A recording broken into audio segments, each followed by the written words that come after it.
নমস্কাৰ বন্ধু বান্ধৱীসকল, মই আজি এটা ব্যক্তিগত ভিডিঅ' লৈ আহিছোঁ আপোনালোকৰ মাজত।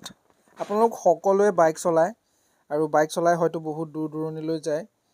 আজি আপোনালোকক বাইকৰ বিষয়ে এটা মই সৰু টিপছ দেখুৱাই আছোঁ। আপোনালোকৰ ক্ষেত্ৰত সকলোৰে ক্ষেত্ৰত হ'ব পাৰে। কেতিয়াবা গৈ থাকোঁতে আধা ৰাস্তাতে মেকানিকৰ দোকান নথকা অৱস্থাত আপোনালোকৰ ক্লাছ কেবল ছিগি যায় বা কেতিয়াবা নিজন জেগাত আপোনালোকৰ এনেকুৱা প্ৰব্লেমত পৰিব লগা হৈ যায়। আৰু এই প্ৰব্লেমত পৰিলে আপোনালোক কেনেকৈ বাচিব বা কেনেকৈ আহিব মেকানিকৰ ঘৰলৈ বা নাইবা আপোনালোকে নিজৰ ঘৰলৈ, তো মই আপোনালোকক টিপছটো দেখুৱাই আছোঁ, চাই লওক। ক্লাছ কেবুলডাল যেতিয়া ছিগিব, সেই ক্লাছ কেবুলডাল খুলি পেলাই মই ভিডিঅ'ত দেখুওৱাৰ দৰে আপোনালোকে এনেদৰে কৰিব। ব্ৰেকডালৰ লগত আপোনালোকে বান্ধি দিব। বান্ধি দিয়াৰ পিছত পিছফালে গৈ আপোনালোকে ব্ৰেকৰ ৰডডালৰ নটটো অকণমান ঢিলা কৰি ল'ব।